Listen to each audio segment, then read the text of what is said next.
Commençons à l'enseignement. Ce matin, nous sommes au chapitre 10, verset 21, et nous continuons sur le 9e fléau. Donc, nous avons passé au travers de toutes ces mises en garde que Moïse a données au Pharaon de la part de Dieu. Après, il y a eu des jugements du Seigneur. À chaque fois, on l'a vu, à chaque fois, la possibilité de se repentir, la possibilité d'écouter, et la grâce aussi d'avoir quelqu'un qui vient de la part de Dieu, la grâce d'avoir comme la présence de Dieu qui vient dans le palais du Pharaon, devant le Pharaon.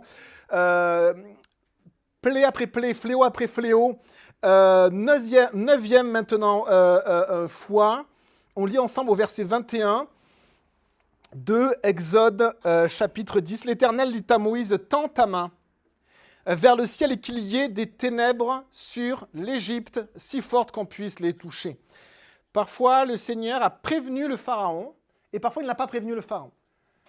Parfois, le Seigneur fait la même chose dans nos vies. Il nous annonce des fois des périodes difficiles, ou il nous annonce des mises en garde. Une mise en garde, c'est justement, il nous prévient, il nous dit, attention, mon fils, ma fille chérie, tu es dans un chemin qui n'est pas bon. Reviens à moi. Et parfois, on n'écoute pas, et à un moment donné, on est un petit peu au fond du trou. Vous savez ce que signifie la miséricorde de Dieu. La miséricorde, c'est qu'il nous voit dans notre misère, au fond du trou, et qui nous tire de la misère, la miséricorde. Et il y avait la possibilité à l'Égypte d'être tiré de sa misère, d'être tiré de son idolâtrie. Ici, il ne prévient pas ce 9e fléau. Le Pharaon était prévenu que Dieu lui intimait l'ordre de libérer son peuple. Et ce n'était pas une demande.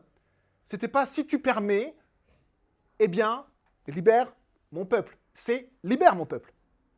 Tu dois le libérer, car je suis Dieu. Et on va voir cette compétition que le Pharaon essaie de créer avec Dieu. Il essaie de nous faire croire, le Pharaon, qu'il y a une compétition entre lui et Dieu. Est-ce qu'il peut y avoir une compétition entre un homme et Dieu? Vous imaginez, à un moment donné, même, il y avait du foot hier, alors le foot qui va avancer. Petite parenthèse, mettez pas votre cœur dans le foot, mettez votre cœur en Jésus. On a passé un bon mois avec mes garçons hier, et puis je me suis juste dit, oula, c'est vrai que le foot ne remplit pas de Jésus quand même. Il faut quand même le réaliser, le foot ne remplit pas de Jésus. Ne mettez pas votre vie dans le foot, votre vie dans la quelconque activité. Dans les brocantes, c'est génial de faire une brocante, faites-en, mais mettez votre vie en Jésus. Votre cœur en Jésus, c'est vraiment important, parce que n'oubliez pas que les activités ne remplissent pas de Jésus, c'est simplement Dieu qui nous remplit de lui, son Esprit Saint qui nous remplit de lui. Et imaginez une compétition où on a une équipe qui va essayer de challenger Dieu. Dit, allez, on y va maintenant. Allez, je suis chaud, je me suis bien entraîné. C'est ridicule, c'est absolument ridicule. C'est ce que le Pharaon fait. Le Pharaon, il s'est tellement élevé dans sa culture, par sa naissance, par des siècles où on a élevé des mauvaises choses, qu'à un moment donné, il pense qu'il est en compétition avec Dieu. Il dit à Dieu, non, non, non, non, non. Non, il va falloir que j'autorise ton peuple à sortir. C'est absolument ridicule, et c'est Dieu qui remplit toute chose, qui est au-dessus de toute chose, et un homme qui est une créature. Et à un moment donné, l'homme, il se met là, et il commence à parler à Dieu. C'est ce qu'on fait parfois, c'est notre cœur, notre orgueil, qui finalement est absolument démesuré, d'accord? Et on est ici, et l'Éternel, que dit-il? Il envoie un 9e fléau qui est tout à fait étonnant. Il a montré déjà sa puissance, on s'en souvient? On ne va pas refaire tous les fléaux, mais sur l'eau, vous savez, l'eau en sang. Il a montré la puissance même sur l'eau, c'est-à-dire que l'eau est devenue du sang. Ensuite, il a montré aussi sa puissance sur toutes les créatures. Il a envoyé des mouches, des poux, des moustiques, toute créature, il peut les envoyer, des grenouilles, des sauterelles, sur toute la création. Il est le créateur. Il a montré aussi sa puissance même sur le ciel, sur le ciel qu'on n'arrive pas à saisir, qu'on ne voit pas. On voit le mouvement du vent, c'est pas où est le vent, mais on voit le mouvement du vent. Et lui, il a envoyé des nuages et de la grêle. On voit la puissance de Dieu sur toute sa création. Et après avoir montré toute sa puissance, ici, il montre sa puissance même sur la lumière. La lumière. Et il envoie les ténèbres. Et on regarde ça ensemble. Même la lumière et les ténèbres sont soumises à Dieu. C'est très intéressant et ça nous enseigne. Alors évidemment que les ténèbres, vous avez vu les termes, la caractéristique de ces ténèbres, si forte qu'on puisse les toucher. Vous imaginez un noir oppressant, un noir qui vous pèse dessus. Vous avez l'impression que toute cette obscurité vous appuie, comme si vous étiez revêtu de quelque chose qui vous pèse et vous êtes dans l'obscurité totale. Et c'est ce que la parole de Dieu appelle aussi des fois les ténèbres épaisses. C'est étonnant de dire des ténèbres épaisses. Et oui, on n'y voyait plus rien, mais il y avait une oppression. Une oppression, et on va le voir par la suite, il était même impossible d'allumer des lampes. C'est-à-dire toutes les lumières artificielles que peuvent créer les hommes ne pouvaient pas briller dans ces ténèbres-là.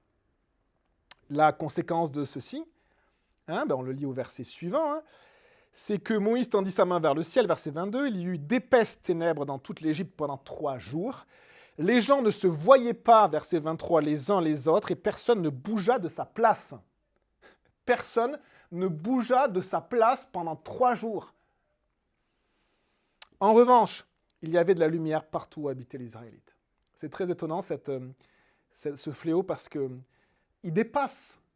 On a l'impression, alors est-ce qu'il dépasse l'eau changée en sang, je ne sais pas, mais on a l'impression qu'il dépasse même la puissance qui a été démontrée précédemment sur la lumière des ténèbres que l'on peut même toucher. On sait que Dieu est au-dessus de tout, et aussi des ténèbres. On le sait. Vous savez, quand Jésus, Dieu le Fils, est sur la terre, qu'est-ce que disent les créatures de ténèbres, les démons? Qu'est-ce qu'ils disent? Ils supplient le Seigneur. On l'a dans Matthieu 8, par exemple. Les démons, verset 31, les démons suppliaient Jésus. Si tu nous chasses, chasse-nous dans des animaux, là, dans ces cochons qui sont là. Imaginez les démons. Nous, on a peur des démons. Les démons sont horribles. Les démons sont des anges, des créatures de Dieu, vidés de Dieu, parce qu'ils se sont rebellés contre Dieu. Ils sont remplis d'abîmes, de néant.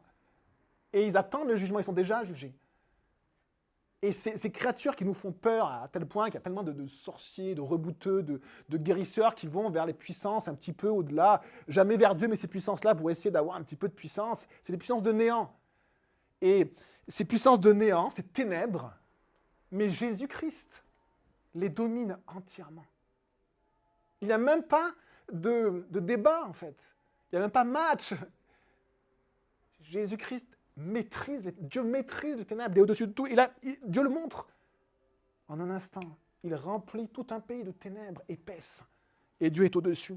Mais Dieu, il n'y a aucune ténèbre en lui. Il maîtrise les ténèbres, mais il n'est pas ténèbre. Jean 1, verset 1, prenez-le, ce sont des textes tellement beaux. Et n'hésitez pas à prendre la parole de Dieu par cœur. Lisez la parole de Dieu, évidemment, chaque jour. Faites-le pour votre âme. Faites-le pour votre âme. Lisez la parole de Dieu chaque jour pour vous nourrir. C'est votre pain quotidien, la parole de Dieu. Prenez votre Bible, qui est toujours une Bible dans votre maison, une Bible ouverte. Et tous les matins, vous prenez votre Bible ou le petit feuillet du calendrier, mais toujours un verset, quelque chose à grignoter le matin. Et Jean 1 nous dit au commencement, la parole, au tout début, verset 1, existait. La parole était avec Dieu et la parole était Dieu, elle était au commencement avec Dieu. Tout a été fait par elle. Rien de ce qui a été fait n'a été fait sans elle. En elle, il y avait la vie. Et cette vie était la lumière des êtres humains. La lumière brille dans les ténèbres. Et les ténèbres ne l'ont pas reçue. Et on voit que Dieu est lumière. Et 1 Jean 2, verset 11, nous dit également que les ténèbres,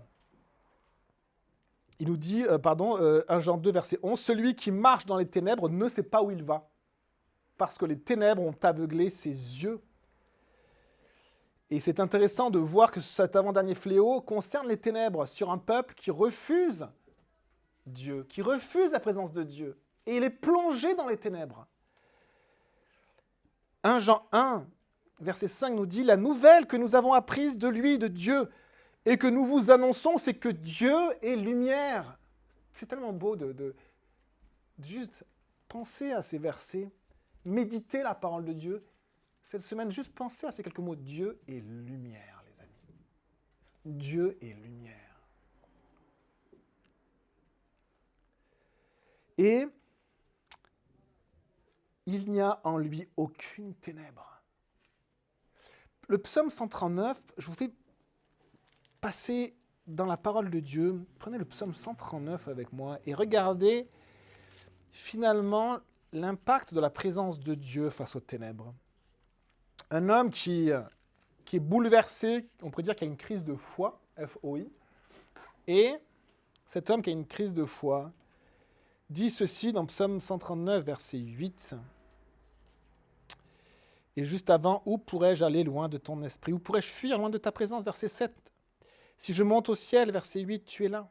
Si je me couche au séjour des morts, te voilà. Si je prends les ailes de l'aurore pour habiter à l'extrémité de la mer, là aussi ta main me conduira, ta main droite m'empoignera, que ça encourage tous les enfants de Dieu, tous ceux qui ont la foi en Jésus, quel que soit votre endroit, le Seigneur va vous retrouver. Et verset 11, et si je me dis, regardez, lisez avec moi, si je me dis, verset 11, au moins les ténèbres me couvriront, la nuit devient lumière autour de moi. Même les ténèbres ne sont pas obscures pour toi. La nuit brille comme le jour. Pourquoi? Parce que Dieu est lumière. Dieu est lumière. Et la présence de Dieu apporte la lumière dans ma vie. Et même si vous êtes dans les ténèbres, l'obscurité profonde créée par tellement de ténèbres différentes dans ce monde, qui parfois mettent beaucoup des êtres humains à terre, écrasés dans leurs péchés, dans des fois des chaînes, prisonniers, nous dit la parole de Dieu. Des fois, c'est des cœurs brisés. Quand nos parents, par exemple, se séparent, les enfants ont le cœur brisé. Il y a une brisure en eux. Ils sont blessés à vie. Eh bien, ce qui est beau, c'est que Jésus est venu pour les cœurs brisés. Jésus est venu pour les cœurs brisés. Il est venu pour ceux qui sont dans les ténèbres. Il est venu pour ceux qui sont blessés, qui sont même dans le péché, même qui ont peut-être voulu pécher et qui se réalisent qu'ils sont tout sales. Dieu est lumière et il n'y a pas de ténèbres en lui. Et quand la présence de Dieu vient dans ma vie, eh bien, il apporte la lumière. C'est l'impact de Christ dans ma vie, c'est l'impact de la présence de Dieu. Mais la parole me dit que je peux être plongé dans les ténèbres. Matthieu 6, verset 23, c'est une parole de Jésus, me dit « Si ton œil est en mauvais état, c'est-à-dire que si tu regardes des mauvaises choses, si tu es attiré par de mauvaises choses, tout ton corps sera dans les ténèbres. Si donc la lumière qui est en toi est ténèbre, combien seront grandes ces ténèbres? » On peut malheureusement être plongé dans les ténèbres. L'idolâtrie, le fait de mettre autre chose que Dieu en premier, notre péché, nos tentations peuvent nous plonger dans les ténèbres. Regardez, les mauvaises choses peuvent nous plonger dans les ténèbres. Mais regardez ce que David dit dans un chant, et je vous le cite, c'est dans 1 Samuel 22, verset 28, il nous dit ceci. « Tu sauves le peuple qui s'humilie, mais tu abaisses ton regard sur les orgueilleux, ou alors tu abaisses les orgueilleux par ton regard. » Donc tu sauves le peuple qui s'humilie, mais tu abaisses ceux qui sont orgueilleux. Verset 29, « Oui, tu es ma lumière éternelle. L'Éternel éclaire mes ténèbres. » L'Éternel éclaire mes ténèbres. Mais c'est tellement encourageant cette phrase, juste pour chacun goûter la parole de Dieu. Vous savez, si vous avez ce verset qui dit « Goûtez combien l'Éternel est bon ». Goûter, ça veut dire quoi? Prendre la nourriture, mâcher, dire « c'est bon » et y revenir. Et puis analyser le goût. C'est ça, goûter. On analyse le goût. Tiens, c'est excellent. Qu'est-ce qu'il y a à l'intérieur de cet aliment? C'est ça, goûter. Goûter la parole de Dieu. Et goûter cette parole. L'Éternel éclaire mes ténèbres. L'Éternel éclaire mes ténèbres. Merci Seigneur. Mais quand l'Éternel n'est pas présent dans ma vie, les amis, je suis dans les ténèbres. Quand le Seigneur vient dans ma vie, il éclaire mes ténèbres. Et je peux goûter à la lumière. Et une question que j'ai écrite, c'est est-ce que nous aimons la lumière? Est-ce que nous chérissons la présence de Dieu? Est-ce que nous chérissons la présence de Dieu? Alors, versets 22 et 23, on l'a lu, donc Moïse tend sa main vers le ciel. Il y a d'épaisses ténèbres pendant 3 jours. Les Égyptiens ne peuvent même pas bouger de leur place. Mais en revanche, il y a la lumière partout où habitent les Israélites.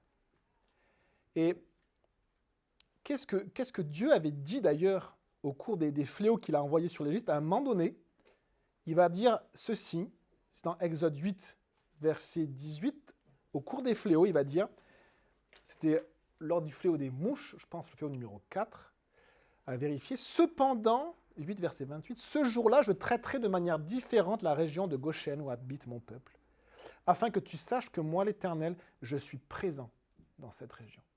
Pourquoi y avait-il, là je vous pose la question, pourquoi y avait-il de la lumière en Goshen chez les Israélites? À vous de répondre. Parce qu'il y avait Dieu. Parce qu'il y avait Dieu. Il y avait la présence de Dieu.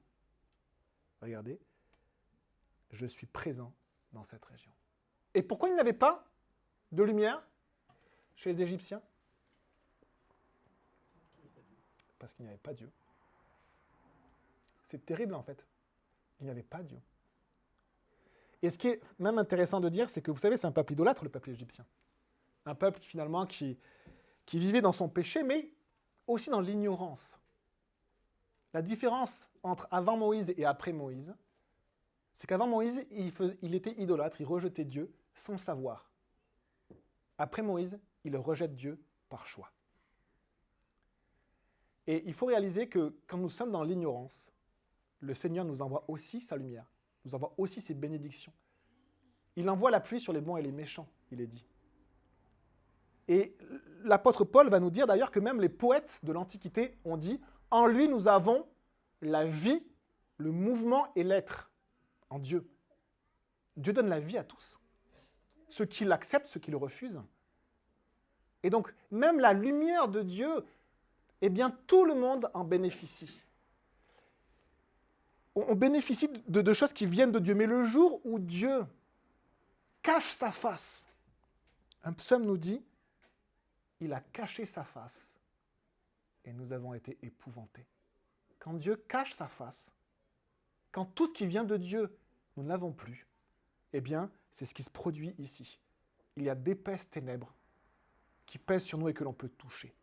On a un autre exemple d'un homme qui a goûté ces épaisses ténèbres. C'est dans Luc, chapitre 16, et là, je vais vous inviter à le prendre, s'il vous plaît. Luc, et je bois un petit coup, pendant que vous cherchez Luc, chapitre 16, s'il vous plaît, et au verset 22.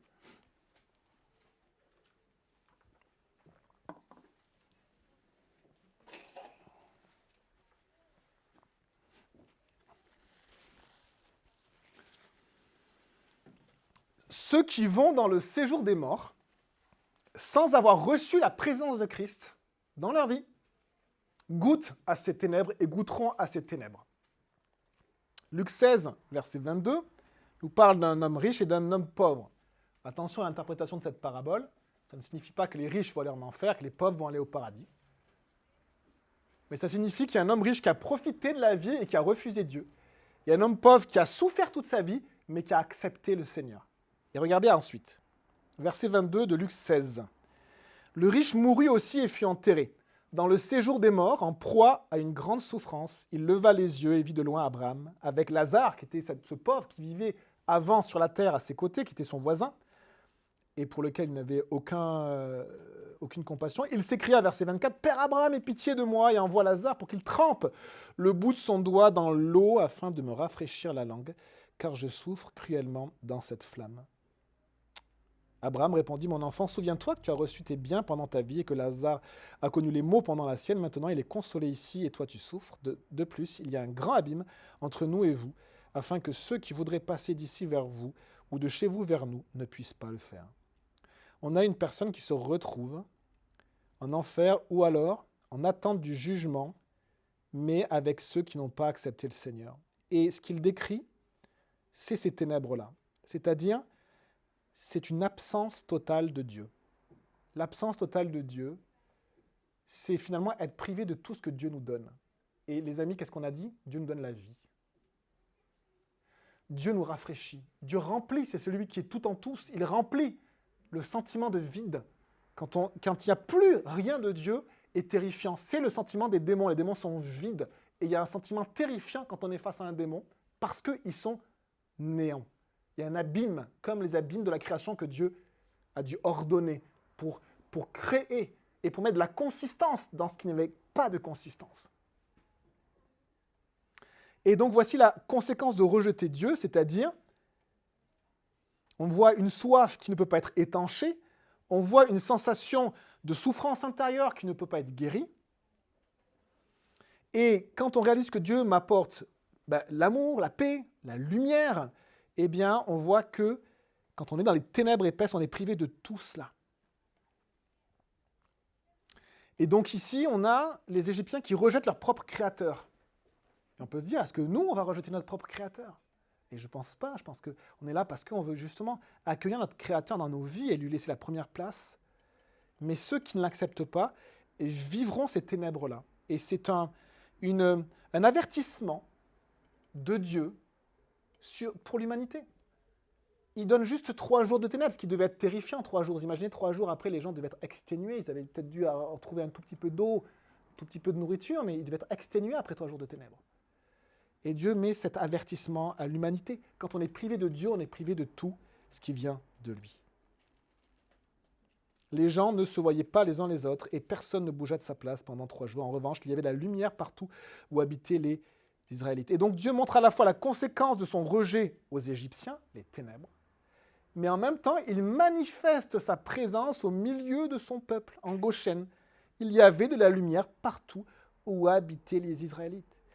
Et là, les Égyptiens, mes frères et sœurs, ils sont vraiment très embarrassés. Pourquoi? Parce que celui qui produit la lumière, c'est le soleil, et pour eux, c'est le dieu Ra. C'est un des dieux les plus puissants de leur panthéon, et d'ailleurs, le pharaon, c'est une émanation de Ra, dieu soleil. Ben, pas très puissant en ce moment, le dieu soleil. Vous imaginez, en fait, dans la tête des Égyptiens, tous leurs dieux sont passés en revue par le Seigneur, et Dieu a montré l'impuissance de tous leurs dieux. Le dieu à tête de grenouille, le dieu du Nil, le dieu de tous les dieux de leur panthéon, en fait, n'ont aucune puissance face à l'Éternel. Aucune.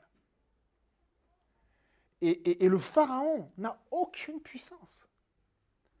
Ici, les Égyptiens sont tellement embarrassés de voir que l'ensemble de leurs idoles n'est rien. Et la parole de Dieu a été donnée plusieurs fois au peuple de Dieu sur les idoles, en disant ceci. Ce sont des choses de néant qui n'apportent ni profit ni délivrance, parce que ce sont des choses de néant. N'oubliez pas que maintenant, les idoles, ça peut être le foot. Je dis le foot parce qu'il y avait la finale hier, que j'ai regardé, j'aime le foot, mais ça peut être le foot, mais ça peut être aussi les brocantes, mais ça peut être la pêche, si vous aimez la pêche. Ça peut être la récolte de cerises, si vous êtes passionné de récolte de cerises. Ça peut être tondre, parce que vous êtes passionné de tonte. Vous avez fait une méga tonte, bien quadrillée, là, en damier. Et en fait, les idoles, c'est ce qui prend la place de Dieu. Dieu a tout donné, le Seigneur le dit de la part de ses apôtres. Tout m'est permis, le foot c'est super, tout m'est permis, mais tout n'est pas utile. Et prenons garde à ce que ça ne soit pas une idole. Alors je dis le foot parce que nous, en France, c'est plutôt foot, mais si je prêchais aux États-Unis, ça serait plutôt le baseball, le basket, le hockey sur glace plus haut. Et donc, verset 24, le pharaon appela Moïse et dit, donc là, le pharaon, vous avez vu son embarras, tous ces dieux sont impuissants, et donc là, il doit faire quelque chose, même en fait pour sa position politique, parce qu'il est très, très, très fragilisé. Lui qui est l'émanation, qui est celui qui doit réguler l'équilibre, le mat, comme il appelait les Égyptiens, l'équilibre entre les forces du chaos, les forces de l'équilibre, ben là, c'est juste le chaos. Et donc, en fait, le pharaon ne sert à rien, il montre son impuissance totale. Et c'est souvent à ces moments-là que, normalement, on a des différences de dynastie. On passe à une autre dynastie, normalement. Donc, le pharaon, effectivement, lui, ben, il est au bout du bout de sa puissance, et donc, ben, il appelle Moïse. Exode, du coup, 10, verset 24.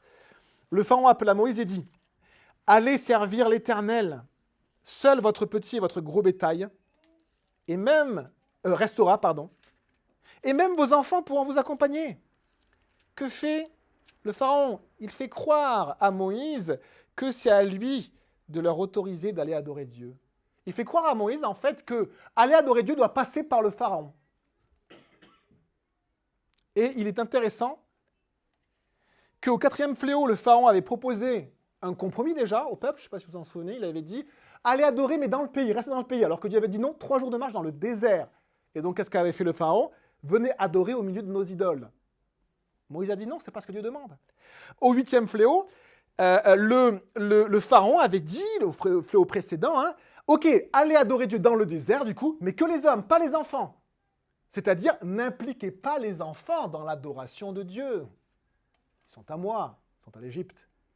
3e compromis, d'accord, c'est un peu trop lourd là, les ténèbres, allez adorer Dieu, vous, ok, et vos enfants, si vous y tenez, de les amener à l'église, toujours, pour adorer le Seigneur, mais toutes vos ressources resteront en Égypte. C'est très intéressant, les amis. Vous avez vu le combat qu'il y a avec le pharaon? Constant. Et là, le Pharaon veut garder les ressources. Il ne veut pas que le peuple de Dieu utilise ses ressources pour Dieu. Pourquoi? Parce que le peuple de Dieu sans ressources est sans puissance. Quand on n'a pas de ressources, on est sans puissance. Quand on n'a rien à donner, on est sans puissance. Et Dieu veut qu'on lui donne une partie de nos ressources. Ça fait partie de notre adoration. Et qu'est-ce qu'allaient donner les Israélites? Une partie de leurs bêtes pour les sacrifier à Dieu. Et leur adoration aurait été tronquée ou stérile s'ils n'avaient rien à apporter à Dieu. Il n'aurait eu aucune bête à sacrifier pour le Seigneur.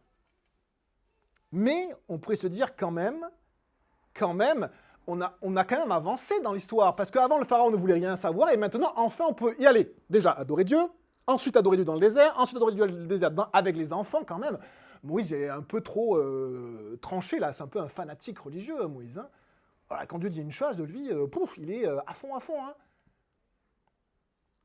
Et ici, c'était tentant d'accepter. Vous savez, il y a ce verset qui parle du contentement. C'est-à-dire de voir la vie comme un verre plutôt à moitié plein plutôt qu'à moitié vide. C'est ce que l'apôtre Paul il nous dit. Hein. Le contentement, c'est un grand gain de voir la vie comme ça. Et on peut se tromper ici. On peut se tromper ou penser qu'accepter ce que dit le Pharaon, c'est bien. Parce que ce n'est pas ce que Dieu demande.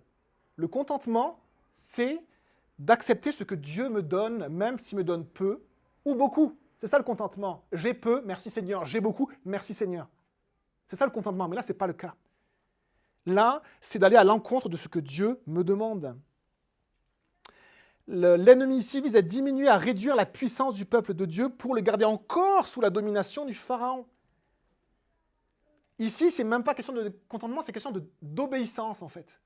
Est-ce que le peuple va obéir à Dieu ou pas? Et nous désirons, les amis, être des enfants obéissants, qui aiment leur Père dans le ciel et qui souhaitent lui obéir en tout point.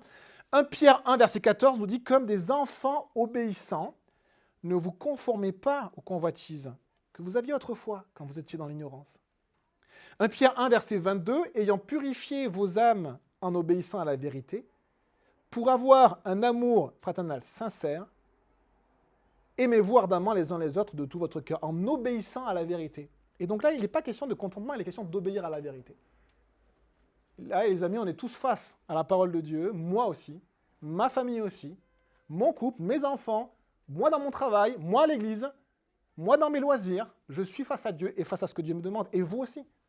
Et le Seigneur vous demande d'obéir en fait. Pas d'obéir au pasteur, pas d'obéir à une église, pas d'obéir à un nom d'église. Obéir à Dieu, comme des enfants obéissants. Et ici, c'est très intéressant parce que, ici, le maître, c'est Dieu, et le Pharaon nous fait croire que finalement, lui, il est un petit peu avec le maître et il faut parler avec lui. Il nous fait croire ça. Il nous fait croire qu'il doit nous autoriser pour que. C'est très intéressant. Très intéressant. Il se place au niveau de Dieu, il nous fait croire qu'il faut composer avec lui, même dans notre adoration et notre consécration à Dieu. Il y a une liberté inaliénable, on pourrait dire, du croyant, c'est d'aller adorer Dieu tous les dimanches et de servir Dieu tous les jours de sa vie. Lui et ses enfants. Lui et ses enfants et ses ressources. C'est le droit de tout croyant. Et le monde, parfois ma propre famille peut-être, va essayer de me faire croire qu'il faut composer avec eux pour aller adorer Dieu. Et la parole de Dieu me dit clairement que non. Que Dieu n'est pas au niveau de mon mari, de ma femme, de mes enfants, de mon boss, peut-être mon patron, de mon voisin, peut-être, je ne sais pas qui. Mais il est au-dessus. Ce n'est pas juste une personne qui est un peu au-dessus, il est tout au-dessus. Et c'est intéressant de voir que le Pharaon avait une position qui ne convenait pas. Et quand on vous fait croire qu'il faut composer avec pour aller adorer Dieu, il y a un problème en fait de vérité. Il y a un problème. Parce que Dieu est éternel. Il est appelé comment dans la parole de Dieu? Il est appelé le Dieu très haut. Très haut, ça veut dire quoi? Très haut, ça veut dire que vous ne pouvez pas aller au-dessus du très haut. C'est la position au-dessus de toute position. Vous avez toutes les positions de puissance qui existent. Le plus puissant des plus puissants des plus puissants, les plus grandes puissances, et au-dessus, vous avez Dieu. Le Dieu très haut. Dieu n'est pas en compétition avec mon mari, ma femme, mes idées, moi-même. Il n'est pas en compétition, il est juste au-dessus. Il peut même pas être en compétition. Il n'y a même pas de match, il ne peut même pas être en compétition, il est au-dessus. Mais est-ce que moi, je réalise qu'il est au-dessus? Et est-ce que je lui donne l'adoration qui lui est due? Est-ce que j'obéis à mon Dieu? Et je sais que c'est dur, parce que c'était dur pour le peuple. Et le peuple était esclave du pharaon. Et le peuple n'arrivait pas à faire ça. Il n'arrivait pas. Mais qu'est-ce qui s'est passé? Dieu est venu envoyer Moïse pour le délivrer. C'est génial, c'est fabuleux. Dieu nous a envoyé Jésus, les amis, pour nous délivrer, en fait. De tout lien, de tout ce qui nous empêche de servir Dieu, les qu'en dira-t-on. J'avais un très bon ami, au moment de se convertir, il me disait, mais que vont penser mes collègues? C'est étonnant, hein, cette phrase, que vont penser mes collègues? Si je leur dis, ils vont se moquer de moi, si je leur dis que... C'est étonnant, hein. C'est le pharaon. Et petit à petit, en fait, il a découvert Jésus, que Jésus libère. Hein, il y a la libération en Jésus, il n'y a aucune condamnation en Jésus. C'est Jésus qui vient nous libérer de tout ça, de réaliser que Dieu est au-dessus de toutes choses. Et moi, je le sers, je suis son serviteur. Dieu n'est pas en compétition avec le pharaon, il est juste au-dessus du pharaon. Et alors, vous savez, le pharaon, en fait, Dieu ne lui demande pas, s'il te plaît, hein. Dieu ne lui dit pas, s'il te plaît, si tu pouvais, parce qu'en fait, c'est quand même mon peuple, les Israélites, et ça serait bien que, allez, une fois, tu peux laisser partir mon peuple juste pour qu'il m'adore une fois. Il lui dit, laisse partir mon peuple. En fait, c'est catégorique. Il n'y a même pas de négociation. Et le problème, les amis, dites-vous, dès que vous rentrez dans une négociation, ben, vous avez déjà perdu. Vous avez déjà perdu. Dès que vous commencez à... C'est comme avec les enfants. Dès que vous commencez à une négociation, vous avez déjà perdu. Et en tant que parent, on apprend à dire des non. Peut-être pas tout le temps, mais des fois, on apprend à dire des non catégoriques. De dire, ben maintenant, c'est non. Oui, mais tu sais, non. Oui, mais quand même, non. Être catégorique, le non catégorique. Mais dans nos vies avec le Seigneur, c'est pareil. Si je veux le suivre à un moment donné, je suis obligé de dire à un moment donné à mes amis, aux gens qui m'entourent, un non catégorique. Non, je vais adorer le Seigneur. Non, je suis chrétien. Je suis chrétien, c'est ce que je suis. Et je t'aime et je vous aime. Mais Dieu passe en premier. Dieu passe en premier. Et c'est la seule manière d'ailleurs de vous bénir, de ceux qui sont autour de moi, c'est la seule manière. Pourquoi le Pharaon veut garder absolument les ressources des Israélites? C'est intéressant, hein, parce qu'il sait qu'un peuple sans ressources est un peuple sans puissance. Et vous savez que l'ennemi veut faire ça aussi aujourd'hui avec l'Église. Vous savez, c'est difficile de donner à Dieu. C'est difficile. Des fois, on n'a pas, des fois, on a. Le Seigneur nous dit que, comme la veuve, elle avait quasiment rien, elle a donné une poussière à Dieu, et Dieu lui a dit, elle a plus donné que ceux qui en ont beaucoup plus. Mais, et on ne peut pas donner ce qu'on n'a pas, ça, on est tout à fait d'accord. Mais, dans l'Église, l'ennemi veut nous persuader de ne pas impliquer en premier nos enfants. Ça, c'était l'autre fléau. Surtout, n'emmène pas tes enfants. Amène tes enfants, ils t'appartiennent, va les mettre devant Dieu, et ça, il va bénir ta vie. Et deuxièmement, de ne pas impliquer ses ressources. C'est très fort, c'est incroyable. Il ne veut pas que le peuple implique ses ressources dans l'œuvre de Dieu, les amis. Vous savez, juste pour imprimer ces traités, il a fallu plusieurs centaines d'euros. On a besoin de ressources pour annoncer l'Évangile, pour ce local, les amis, et pour accueillir, et pour que d'autres personnes viennent à Christ, et pour que l'Église grandisse. On a besoin de ressources, c'est un besoin, c'est normal, et c'est une adoration à Dieu. On adore Dieu quand on donne une partie de nos biens. C'est pas un organe qu'on nous arrache, j'espère pas. J'espère que c'est juste avec joie de dire, ben, Seigneur, ce que tu m'as donné, je t'en redonne une partie. Mais en fait, ça t'appartient, merci Seigneur. Et bénis ton Église, bénis ton Évangile, bénis ta parole, bénis les enfants, bénis les grands, bénis mes voisins, qui sont parfois insupportables, bénis-les. Alors regardez maintenant la réaction de Moïse, ça c'est très intéressant. Regardez la réaction de Moïse.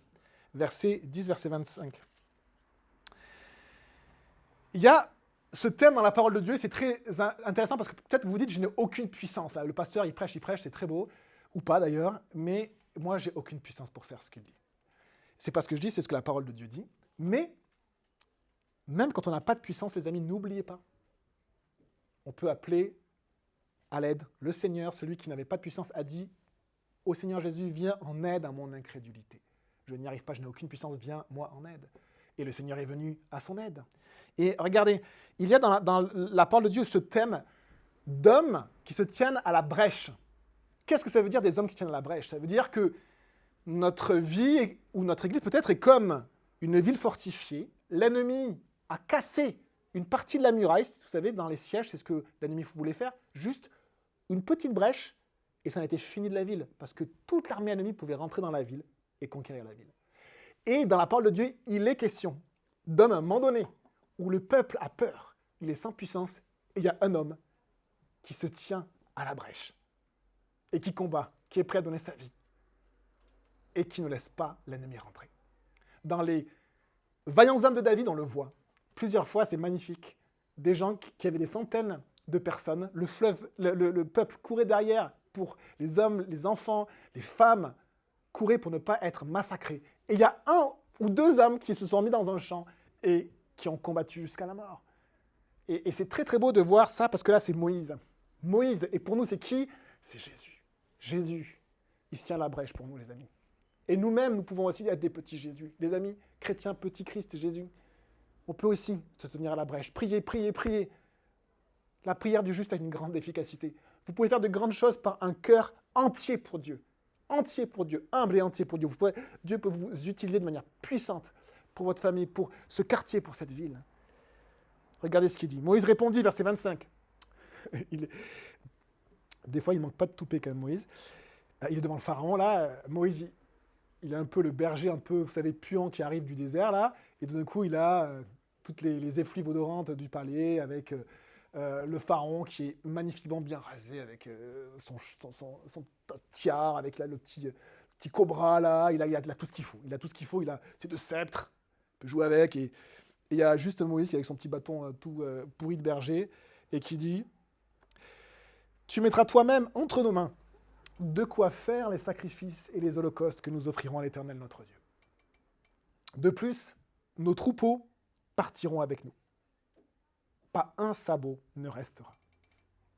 En effet, c'est parmi eux que nous prendrons de quoi servir l'Éternel notre Dieu. Et nous ne saurons pas, avant d'être arrivés là-bas, ce que nous choisirons pour le service de l'Éternel. Nous aurons besoin de toutes nos ressources pour que nous puissions en donner une partie au Seigneur. » Que dit Moïse? Il dit à la personne la plus puissante de l'époque, imaginez Xi Jinping, je ne sais pas bien le prononcer, le président chinois, et mettez tous les présidents que vous n'aimez pas. Trump à côté, vous l'aimez ou vous ne l'aimez pas, c'est pas ce que je dis. Macron, et vous dites non, non, non, non, j'appartiens à Jésus. C'est magnifique de voir Moïse qui finalement, effectivement, c'est une image de Christ, les amis. Et évidemment, vous savez qu'en plus, Moïse aurait pu devenir, il était dans la lignée du Pharaon, il avait été adopté. Et c'est beau de voir que ce Moïse, qui a choisi l'humilité, eh bien, dit un nom catégorique. Catégorique. Il est à la brèche. Il est là pour le peuple. Et pour que le peuple ait la puissance d'être libéré. Ce n'est pas négociable. C'est ce qu'il dit, hein. Tu sais, Pharaon, c'est pas négociable. Je ne sais pas comment il s'appelait, Ramsès, Toutmosis, on ne sait pas lequel c'était. Hein, Ramsès 18 ou 2, ça n'a pas beaucoup d'importance? Non. Non. Pas négociable. Et là, il prend position pour Dieu. Et c'est ce que aussi les amis de Dieu attendent de nous. Prenons position pour Dieu. Verset 27, l'Éternel endurcit le cœur du Pharaon et celui-ci ne voulut pas les laisser partir. Il y a un combat spirituel qui prend place. Il y a vraiment, à ce moment-là, à cause du Pharaon, l'Éternel contre le Pharaon. Et ici, le Pharaon, et c'est un manque d'intelligence, c'est un manque de sens. La parole de Dieu dit insensé. De finalement s'élever au niveau de Dieu. C'est un manque d'intelligence parce que finalement, c'est même plus que lui, il est l'ennemi de Dieu. Ça n'a aucun impact sur Dieu. Enfin, si à un moment donné, Dieu est au-dessus de toute chose, vous avez des petites fourmis qui viennent « Oh, je vais te combattre ». Ça n'a aucun effet sur Dieu. Mais là, c'est Dieu qui devient l'ennemi du Pharaon. C'est Dieu qui devient son ennemi, parce que c'est Dieu qui endurcit son cœur. Il y a ce combat spirituel. Et Saül, le roi Saül, va avoir, malheureusement, vivre la même situation que le Pharaon. Malheureusement, alors que c'est un roi d'Israël, hein, le fait de vivre dans une famille chrétienne ne change rien. 1 Samuel 28, verset 16, Samuel dit « Pourquoi donc me consultes-tu, Saül ? Puisque l'Éternel s'est retiré de toi et qu'il est devenu ton ennemi. » Verset 28, il dit même à Moïse, donc le Pharaon, « Sors de chez moi, veille bien à ne plus te présenter devant moi, car le jour où tu le feras, tu mourras. » Si vous avez les présidents de la République qui viennent vous dire ça, avec toutes les puissances, comment on appelle ça, le chef des armées, Je vais envoyer toute mon armée contre toi et ils vont te zigouiller. Et ici, évidemment, que Moïse, peut-être, aurait dû avoir peur de ça. Mais Moïse, en fait, connaît son Dieu. Il sait que son Dieu est plus puissant que le Pharaon. Et il n'est pas dans cette position de vouloir provoquer le Pharaon, mais simplement que le peuple de Dieu soit libre d'adorer son Dieu. Et c'est ce à quoi Dieu nous appelle dans ce monde. On n'est pas là à provoquer le monde. On est là à vouloir le bénir, à l'amener à Christ, mais aussi nous, à l'écart, adorer le Seigneur. C'est ce qu'on fait tous les dimanches. Adorer le Seigneur et inviter tous ceux qui veulent venir avec nous. Verset 29, Moïse réplique, « Tu l'as dit, je ne me représenterai plus devant toi. » Et là, on se dit, « Ouh là là, Moïse doit avoir peut-être les chocottes. » Et en fait, ici, le plus grand perdant entre Moïse et le Pharaon, c'est le Pharaon. En fait, le plus triste, c'est pas pour Moïse. Le plus triste, c'est pour le Pharaon. Pourquoi ? Parce que le Pharaon avait la grâce d'avoir la parole de Dieu qui venait jusqu'à lui. Il avait la grâce d'avoir le serviteur de Dieu qui venait dans son palais. C'était une grâce. Et il ferme la porte à cette grâce.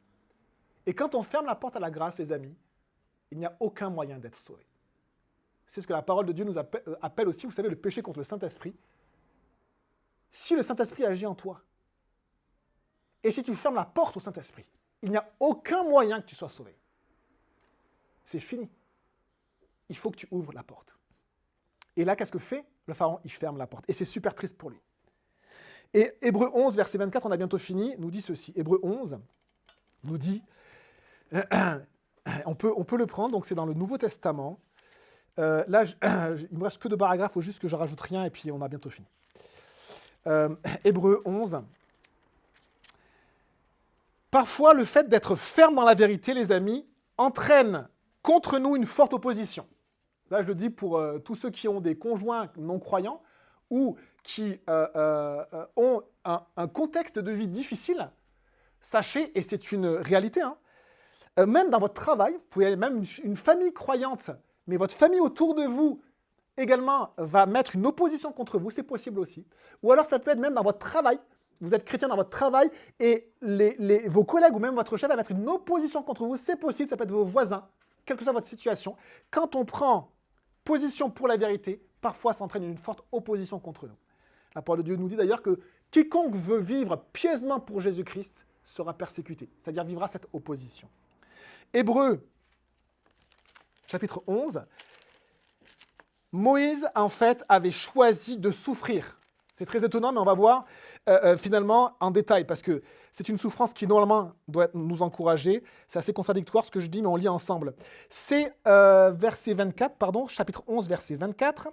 C'est par la foi que Moïse, devenu grand, a refusé d'être appelé fils de la fille du Pharaon. Il préférait être maltraité avec le peuple de Dieu plutôt que d'avoir momentanément la jouissance du péché. Il considérait l'humiliation attachée au Messie comme une richesse plus grande que les trésors de l'Égypte, car il avait le regard fixé sur la récompense à venir, le ciel. Ici, quand on vit pour Jésus, les amis, on va souffrir, et c'est vrai. On va vivre des oppositions. Mais les amis, juste écoutez cette phrase, on finit avec ça. On va souffrir pour les bonnes raisons. Parce que tout le monde souffre, les amis. Tout le monde souffre dans ce monde-là. Tout le monde souffre. Et on peut choisir de souffrir, soit avec le monde, soit pour Christ. Choisissons de souffrir pour Christ, les amis. C'est la meilleure souffrance qu'on peut désirer. Plutôt que de souffrir pour d'autres raisons. Tout aussi horrible, tout aussi difficile. Choisissons de souffrir pour Christ. On prie. Seigneur Jésus, merci mon Dieu pour ta parole qui est puissante. C'est ta parole. Saint-Esprit, merci d'agir dans ton Église. Merci Saint-Esprit. C'est tellement bon de voir qu'on a toute ressource en toi. En Jésus-Christ, merci. Saint-Esprit, d'être en nous. Merci Père, de nous aimer, d'être au-dessus de toutes choses. On peut vraiment aller se recroqueviller en toi, dans tes bras, Seigneur. On peut ressentir ton amour, ta présence dans nos vies. Merci, merci pour ta parole, merci pour ton Église.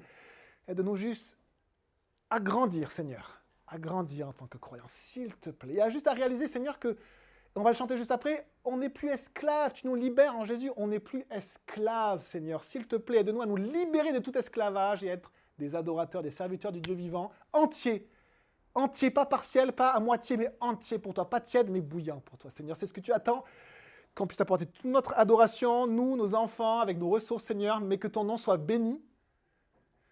Que ton nom soit béni et merci de nous aimer avec ton amour si puissant, si incroyable, si fou.